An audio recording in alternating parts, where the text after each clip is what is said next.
rise of the Islamic State of Iraq and Sham, recently renaming itself the Islamic State, has caught the attention of the entire world.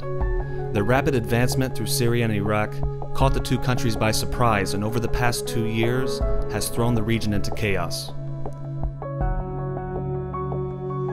The Islamic State now has control of large swaths of Syria and Iraq, and in late June the group declared it had created a caliphate, or Islamic State, stretching from Aleppo in Syria to the province of Dawla in Iraq. Also in Mosul, with its Sunni Arab majority, it fell after the collapse of the Iraqi security forces. Although they far outnumbered the militant fighters, many police and soldiers just abandoned their post and fled without any fight, leaving many suspecting corruption in the higher ranks. Fighters had already taken the central city of Fallujah and parts of nearby Ramadi in December last year, reported by BBC International. In Syria, Islamic State militants have besieged the border town of Kobane, where they are battling Kurdish fighters. Thousands of residents have been forced to flee the fighting into Turkey.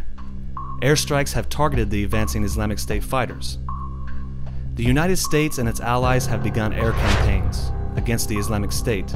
However, over the past 3 months, sources show that these airstrikes have had little to no effect against the ever-growing Islamic State, and in fact, have only helped the Islamic State in recruiting new jihadists for their cause, gathering defects from the Free Syrian Army, al-Nusra, and other jihadist elements in Syria.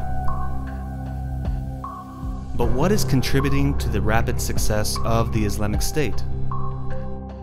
Among the Islamic State, many foreign jihadists have joined their ranks.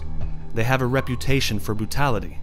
Atrocities committed by those in the group's ranks include kidnappings, beheadings, systematic rape and sexual enslavement, crucifixions, torture, and summary executions. This fear tactic has proven useful for the fast-growing terrorist group. With a convert or die mentality, many in the villages are left with little choice: stand and fight, support the group in one way or another, or flee.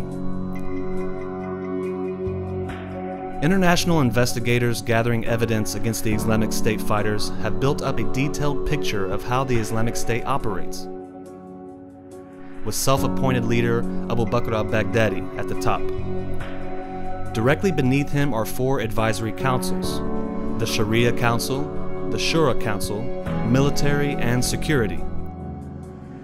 The Military and Security Councils are the most powerful. This 1+4 structure is then duplicated down the chain of command to the local levels. The U.S. Central Intelligence Agency believes the Islamic State may have up to 31,000 fighters in Iraq and Syria, 3 times as many as previously thought. But that number has constantly been climbing at a staggering rate. Among them are foreign recruits, the number of whom has surged since the Islamic State declared itself a caliphate in the summer, international investigators say.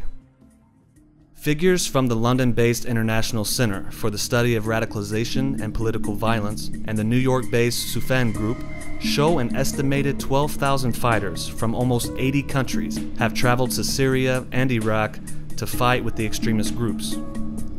The figure suggests that while about a quarter of the foreign fighters are from the West, the majority are from the nearby Arab countries, such as Tunisia, Saudi Arabia, and Jordan.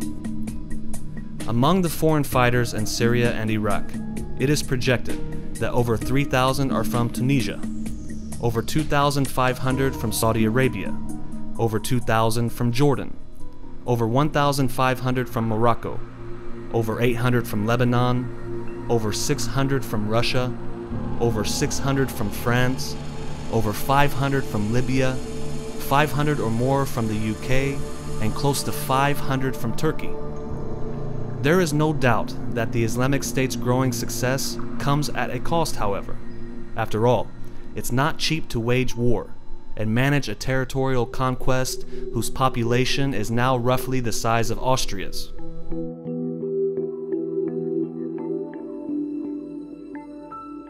So how can the Islamic State, who under daily bombardment by some of the richest countries in the world, afford to maintain a well-armed military and pay the other expenses needed to continue their campaign?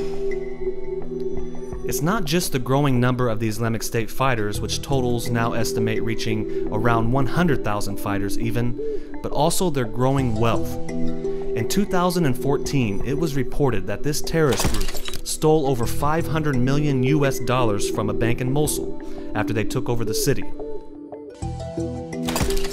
Another way the Islamic State has been able to finance their reign of terror is by taking over strategic oil fields, where it is estimated now that they make $2.5 million a day by selling 50,000 to 60,000 barrels of oil a day on the black market, making them one of the most funded extremist groups in history.